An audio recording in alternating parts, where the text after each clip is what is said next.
हाय dear students, most welcome है आप सभी का ओमेगा ऑनलाइन क्लास में। और आप सभी लोग को बता दूं कि ओमेगा ऑनलाइन क्लास ओमेगा 850 का ही भाग है। तो पिछले क्लास में यानी ओमेगा 850 में ओमेगा क्लास 850 पर हम लोगों ने बिहार बोर्ड क्लास 12 के इंग्लिश से मैकेविटी द मिस्ट्री कैट कविता को डिस्कस कर लिया था और इसका ऑब्जेक्टिव क्वेश्चन बाकी था। तो आज हम लोग इस चैप्टर का ऑब्जेक्टिव आंसर क्वेश्चन डिस्कस करने वाले हैं। तो सभी लोग क्लास की लास्ट तक रहिएगा। एक चीज़ और बता दूं, देखिए इंग्लिश का क्लास जो है डेली शाम को 7 बजे से चलेगा। इंग्लिश की क्लास डेली शाम को 7 बजे चलेगा और हिंदी क्लास जो है शाम को 8 बजे चलेगा। ठीक ना, शाम को 8 बजे से हिंदी चलेगा और शाम को 7 बजे से इंग्लिश चलेगा। ठीक ना, डोंट वरी, मैं प्रयास करूँगा कि कम दिनों में आप लोग सिलेबस कंप्लीट करके क्रैश कोर्स भी करा दूँ और ग्रामर व्याकरण सब खत्म कर दूँ। ठीक है ना, तो चलिए सेशन को लाइक शेयर कर देंगे और अपने फ्रेंड्स को भी अगर पता हो आप लोगों को तो उन लोगों को बताइएगा कि ओमेगा 850 जो क्लास था वह ओमेगा ऑनलाइन क्लास पे शिफ्ट हो गया है। ठीक ना, तो ओमेगा ऑनलाइन क्लास को जरूर बताइएगा। ओके, चलिए क्वेश्चन शुरू करते हैं। पहला क्वेश्चन है T S. Eliot was born on, यानी टी.एस. इलियट का जन्म कब हुआ था। अभी मैं आप लोग के कमेंट चूँकि पढ़ने में असमर्थ हूँ, नहीं पढ़ सकता हूँ, तो आप लोग चैट बॉक्स में बिल्कुल कमेंट करते रहिए और जैसे हम लाइव जो है क्लास करेंगे तो बिल्कुल उसमें जैसे पहले हम लोग करते थे वैसे करने शुरू कर देंगे। प्लीज़ जल्दी से 1000 सब्सक्राइब करा दो ताकि आप लोग के सपोर्ट में जो है हम क्लास जो है लाइव करा सकें। आंसर क्या होगा? T S. Eliot was born on, T S. Eliot का जन्म कब हुआ था? तो करेक्ट आंसर हो जाएगा आपका ऑप्शन ए, 1888 में टी.एस. इलियट का जन्म हुआ था।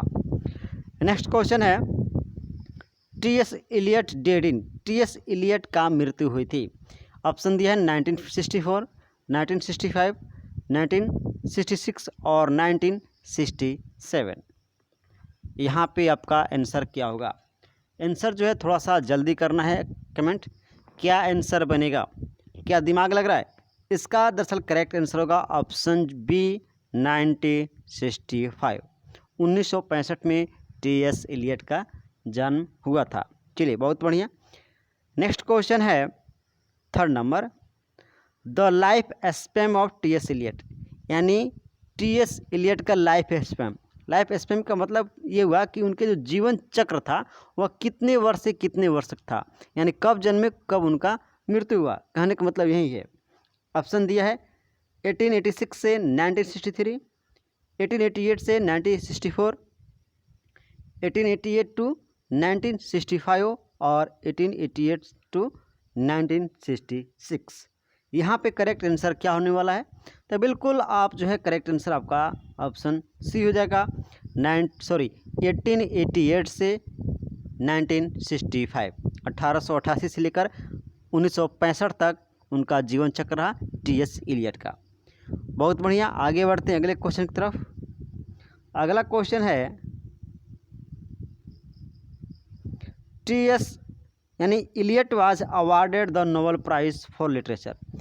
इलियट को जो है नोबेल प्राइज़ दिया गया था लिटरेचर के क्षेत्र में, साहित्य के क्षेत्र में इलियट जी को नोबेल प्राइज़ दिया गया था। तो क्वेश्चन ये है कि बताइए कब उनको नोबेल प्राइज़ दिया गया था साहित्य के क्षेत्र में। ऑप्शन है 1947, 1948, 1949 और 1950। आंसर फटाफट करते रहेंगे सभी लोग। क्या आंसर बनेगा? बिल्कुल करेक्ट आंसर हो जाएगा आपका ऑप्शन बी, 1948, 1948। चलिए बेस्ट। अगला क्वेश्चन 5 नंबर क्वेश्चन है the poet T S. Eliot belong to dash dash century. T S. Eliot किस शताब्दी से बिलोंग करते थे, यानी किस शताब्दी से उनका संबंध था टी.एस. इलियट का। ऑप्शन है 18th, 19th, 20th और 21। आंसर करेंगे किस शताब्दी में टी.एस. इलियट का जन्म हुआ था या किस शताब्दी से संबंधित थे। करेक्ट आंसर हो जाएगा ऑप्शन जो है सी, 20th सेंचुरी, यानी 20वीं शताब्दी के जो है लेखक थे, कवि थे। ठीक ना, सॉरी कवि थे। अगला क्वेश्चन 6 नंबर, 6 नंबर क्वेश्चन है, Eliot was a poet, dramatist, critic, और ऑप्शन डी कर दीजिए all of this. All of this answer करेंगे, क्या होगा, क्या आंसर होगा। इलियट वाज, इलियट क्या थे, पोएट थे, वर्स ड्रामाटिस्ट थे, क्रिटिक थे, या ऑल ऑफ दिस थे। दरअसल इसका राइट आंसर होगा option D all of this, यानी पोएट भी थे, वर्स ड्रामाटिस्ट भी थे, क्रिटिक भी थे, कवि, नाटककार और आलोचक सभी थे। ऑप्शन हो जाएगा correct answer D all of this. चलिए बहुत बढ़िया, ऑल ऑफ दिस हो गया। 7 नंबर क्वेश्चन है आप लोग सामने स्क्रीन पर, Eliot's best poem are, Eliot's ji का बेस्ट पोएम यानी सबसे अच्छा कविता कौन सा था। The wasteland, ash Wednesday, 4 quarter, all of this. चलिए फटाफट सभी लोग आंसर करेंगे। जितने भी स्टूडेंट्स जुड़े हैं, प्लीज़ आप लोगों से मेरा हम्बल रिक्वेस्ट है कि ओमेगा ऑनलाइन क्लास को, इसकी वीडियो के लिंक को शेयर कीजिए आप लोग अपने 12th क्लास के फ्रेंड को, ठीक ना। क्योंकि अभी ये यूट्यूब चैनल सर्च पे नहीं आ रहा है, 1-2 दिन के बाद सर्च में आ जाएगा, तो प्लीज़ आप लोग इसके लिंक को जो है बाकी स्टूडेंट के पास शेयर कीजिए, ताकि वो लोग भी चैनल को सब्सक्राइब करें और ओमेगा क्लास से जुड़े, ठीक ना। तभी तो हम लोग लाइव क्लास कर पाएंगे, बिल्कुल आप लोग कमेंट के पढ़ पाएंगे हम लोग। चलिए आंसर करेंगे, Eliot best poem are, Eliot का बेस्ट पोएम कौन सा था, तो ऑप्शन हो जाएगा डी ऑल ऑफ दिस, यानी the wasteland, the Wednesday, sorry ash Wednesday और 4 क्वार्टर, तीनों रचनाएं जो है, तीनों कविताएं जो वेस्ट है, इसलिए ऑप्शन आपका हो जाएगा D all of this. Okay ना, चलो बहुत बढ़िया। अगला क्वेश्चन है, अगला क्वेश्चन है जी, Macavity the mystery cat is taken from Eliot's, यानी मैकेविटी द मिस्ट्री कैट जो है इलियट की किस बुक से लिया गया है। Macavity the mystery cat taken from Eliot's collection card. Macavity जो कविता है, मैकेविटी द मिस्ट्री कैट, यह इलियट्स के किस कविता के कलेक्शन से लिया गया है। ऑप्शन दिया है old possum book of practical cat, B new possum book of practical cat, C both A and B, और डी दिया है नॉन ऑफ दिस। चलिए आंसर करेंगे, क्या आंसर आएगा आपका, आंसर क्या होने वाला है। दरअसल इस क्वेश्चन का राइट आंसर जाएगा option A old possum book of practical cat, यहीं से मैकेविटी द मिस्ट्री कैट जो पोएम है लिया गया है। ऑप्शन हो जाएगा A correct answer. Next question है, नेक्स्ट क्वेश्चन है, who has compose the poem Macavity the mystery cat, यानी मैकेविटी द मिस्ट्री कैट कविता को किसने कंपोज किया, या मैकेविटी द मिस्ट्री कैट कविता को किसने लिखा। कंपोज का मतलब होता है कंपोज किया या लिखा, बात वही है। ऑप्शन में दिया T S Eliot, W B Yeats, W H Auden और नॉन। तो इसका करेक्ट आंसर हो जाएगा ऑप्शन जो है ए टी एस इलियट। अभी थोड़ी सी आवाज़ जो है गड़गड़ाहट आ सकती है, क्योंकि चूँकि दिन भर हवा बहुत तेज़ चल रहा है और जिसके कारण बिजली भी बहुत कम आ रही है, ठीक ना। तो प्रयास तो रहेगा बिल्कुल जो है क्लास पूरा कराने के लिए, ठीक ना, किसी दिन एब्सेंट नहीं रहना है। चलिए अगला क्वेश्चन है, dash dash is a master criminal, कौन मास्टर क्रिमिनल है। Macavity, monkey, donkey, none. चलिए यानी किससे जो है मास्टर क्रिमिनल माना गया है, कौन है। ऑप्शन हो जाएगा ए मैकेविटी, मैकेविटी को मास्टर क्रिमिनल कहा गया भाई, ठीक ना, समझ में आ रहा है ना। Okay next question 11 number, Macavity is called, Macavity को कहा जाता है। अब मैकेविटी को क्या कहा जाता है, द हिडन कैट, ये कैट नहीं होगा, दरअसल हिडन पाव होगा, हिडन पाव। चलिए मैकेविटी इज कॉल्ड, मैकेविटी को कहा जाता है the hidden paw, the mysterious paw, the exposed paw और द नथी पाव। आंसर करें क्या होगा, क्या था, हिडन पाव था कि मिस्ट्रियस पाव था कि एक्सपोर्ट था कि नटी पाव था। दरअसल इसका करेक्ट आंसर हो जाएगा ऑप्शन ए द हिडन पाव, यानी मैकेविटी क्या था, एक हिडन पाव था, छुपा हुआ पंजा था जिसको कोई देख ही नहीं पाता था। ऑप्शन हो जाएगा ए। नेक्स्ट क्वेश्चन है मैकेविटी इज एन ए, यानी मैकेविटी क्या था, ए आउटला, इनला, लूटर और डिप्लोमेंट। यहाँ पे बहुत बढ़िया क्वेश्चन है। मैकेविटी क्या था, आउटला था, नियम से बाहर था, इनला था, नियम के अंदर आता था, लूटर था, यानी जो है लूटता था, या डिप्लोमेट था, क्या था। तो इस क्वेश्चन का कन्फ्यूजन तो आप लोगों के पास है, मैं जान रहा हूँ, लेकिन करेक्ट आंसर होगा ऑप्शन ए, आउटला था भाई। यानी इसके ऊपर कोई भी नियम काम नहीं करते थे, सभी नियम को तोड़ के रख देता था। यहाँ की तक कि जो ग्रेविटी, लॉ ऑफ ग्रेविटेशन था, लॉ ऑफ ग्रेविटेशन को भी तोड़ देता था। ऑप्शन ये हो जाएगा, ठीक ना, ये आउटला था, नियम के जो है जितने भी रूल रेगुलेशन और जो नियम होते हैं सभी नियम के बंधन से ये बाहर था। चलिए अगला क्वेश्चन जो है 13 नंबर है। 13 नंबर क्वेश्चन है अकॉर्डिंग टू इलियट के अनुसार Macavity is the dash of Scotland Yard, यानी टिलियट के अनुसार मैकेविटी स्कॉटलैंड यार्ड की पुलिस के अनुसार क्या है, डिसअपियर है, बेफेलमेंट है, या ऑप्शन दिया फ्रस्ट्रेशन और दिया नॉन। क्या था, इसको मैं हल्का से मिनिमाइज कर देता हूँ, आप लोग देख लेना। चलो बताओ आंसर क्या होगा। अकॉर्डिंग टू इलियट के अनुसार Macavity is the dash of Scotland yard, क्या था, बफेलमेंट था। ऑप्शन हो जाएगा बी, बफेलमेंट, ठीक ना। चलिए बहुत बढ़िया, इसका आंसर हो जाएगा बफेलमेंट। अगला क्वेश्चन देख लेते हैं 14 नंबर क्वेश्चन है डियर। अकॉर्डिंग टू इलियट के अनुसार Macavity power of levitation would make a dash stair. अब देखिए पावर ऑफ लेविटेशन मैंने आप लोगों को बताया था, पावर ऑफ लेविटेशन मानी हवा में तैरने की शक्ति या उड़ने की शक्ति।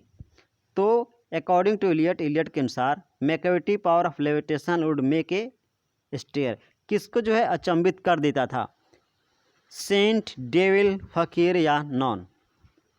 क्या आंसर होगा,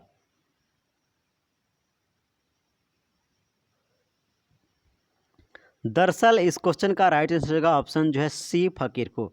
यानी इलियट के अनुसार मैकेविटी के पास जो पावर ऑफ लेविटेशन था वह फकीर को भी स्टेयर कर देता था, अचंभित कर देता था, यानी फकीर भी ताकता ही रह जाता था उसको शक्ति को देखकर। अगला क्वेश्चन है Macavity moves like a, Macavity किसकी तरह मूव करता था, गति करता था, मूवमेंट करता था, स्कॉर्पियन, स्नेक, मंकी या नॉन। बढ़िया क्वेश्चन, ये क्वेश्चन एग्जाम में पूछता भी है, ध्यान रखिएगा। Macavity moves like a, Macavity किसकी तरह मूव करता था, किसकी तरह गति करता था। करेक्ट आंसर हो जाएगा ऑप्शन जो है बी, स्नेक की तरह, सांप की तरह भाई। ऑप्शन हो जाएगा बी, स्नेक की तरह गति करता था, ठीक है। ओके अगला क्वेश्चन है 16 नंबर क्वेश्चन है Macavity is a fiend in a dash shape. चलिए फेलिन, शम्बलिन, लाइम और नॉन। दरअसल एक लाइन था आप लोग जो है मैकेविटी में कि मैकेविटी जो है एक बिल्ली के रूप में एक दुष्ट है, ठीक ना, एक दुष्ट आत्मा है। तो वही से आपका ऑप्शन हो जाएगा ऑप्शन ए, फेलिन है, ठीक ना। फाइंड इन ए फेलिन, यानी फेलिन का मतलब बिल्ली होता है, तो बिल्ली के रूप में क्या एक फेंड है, एक दुष्ट आत्मा है। मैकेविटी क्या है, मैकेविटी बिल्ली के रूप में एक फेंड है, एक दुष्ट आत्मा है, ठीक ना। चलिए अगला क्वेश्चन करेंगे 17 नंबर। अकॉर्डिंग टू इलियट के अनुसार मैकेविटी इज आउट यार्ड। अब देखिए ये बहुत बढ़िया क्वेश्चन है, ये भी कन्फ्यूजन वाला क्वेश्चन बन जाता है एग्जाम में, लेकिन बहुत अच्छा क्वेश्चन है। अकॉर्डिंग टू इलियट के अनुसार Macavity is out yard, Macavity बाहर से कैसा था। क्वेश्चन है कि इलियट के अनुसार मैकेविटी बाहर से कैसा था या कैसा दिखता था, ठीक ना। ऑप्शन है मिजरेबल यानी दयनीय, हेल्दी, स्वस्थ, अपीलिंग और रिस्पेक्टेड। क्या होगा आंसर। अकॉर्डिंग टू इलियट के अनुसार मैकेविटी बाहरी तौर पर यानी बाहर से देखने पर कैसा दिखता था, यानी अगर उसको केवल आप देखोगे, उसके बारे में आपको मालूम नहीं है, तो आपको कैसा लगेगा? तो आंसर हो जाएगा ऑप्शन डी, रिस्पेक्टेड, इज्जतदार लगता था, ऐसा लगता था कि बहुत रिस्पेक्टेबल पर्सन है, ठीक ना। ऑप्शन हो जाएगा डी। लेकिन वो क्या था? एक बहुत दुष्ट आत्मा था, बहुत दुष्ट बिल्ली थी। चलिए अगला क्वेश्चन है 18 number. According to Eliot, Eliot के अनुसार Macavity is footprint are not found in any district of Scotland Yard. यानी मैकेविटी के अनुसार जो मैकेविटी के जो पैरों के निशान है वो स्कॉटलैंड यार्ड के किस में नहीं पाया गया? फाइल, बुक, कॉपी या नॉन? बहुत बढ़िया क्वेश्चन है। मैकेविटी इलियट के अनुसार मैकेविटी के पैरों के निशान स्कॉटलैंड पुलिस के किस चीज़ में नहीं पाया गया?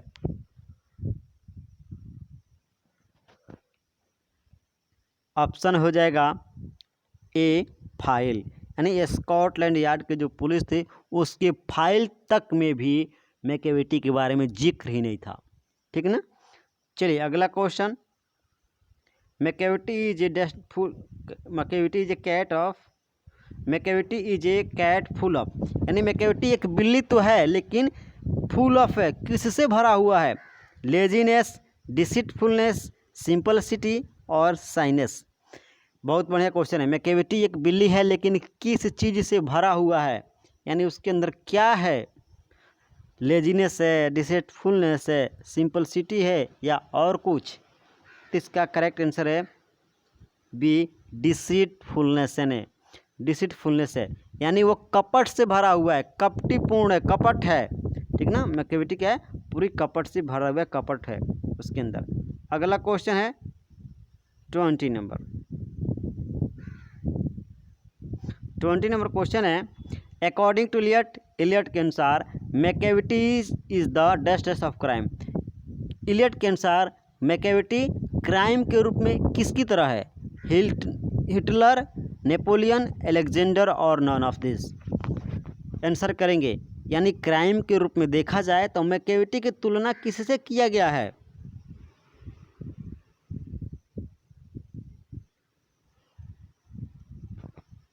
इसका करेक्ट आंसर है ऑप्शन बी, नेपोलियन। नेपोलियन की तरह है, यानी मैकेविटी को नेपोलियन के रूप में माना गया है, नेपोलियन की तरह माना गया है, ठीक ना।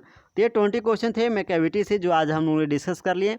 और प्लीज़ आप सभी लोग से, ओमेगा फैमिली से मेरा रिक्वेस्ट है कि प्लीज़ ओमेगा ऑनलाइन क्लास का जो वीडियो का लिंक है वह लोगों तक शेयर कीजिए, ताकि आपके साथी यानी ओमेगा की जो फैमिली है जो अभी तक नहीं जुड़ पाए हैं ओमेगा पे, जो स्टूडेंट्स है क्लास 12 तक नहीं जुड़ पाए, और प्लीज़ क्लास 12 के साथ जुड़ जाए, ताकि जल्द ही हम लोग 1000 सब्सक्राइबर पूरा करके लाइव क्लास को शुरू कर दें। भले ही आप लोगों को चैट करने की या जो है मैसेज करने की जो चैट की तरफ फैसिलिटी मिल रही है, लेकिन ये लाइव क्लास नहीं है, यह प्रीमियर वीडियो चलता है, ऑलरेडी पहले से रिकॉर्डेड वीडियो होती है, तो उतना मज़ा नहीं आता है जितना लाइव क्लास में आता है ना, ठीक है।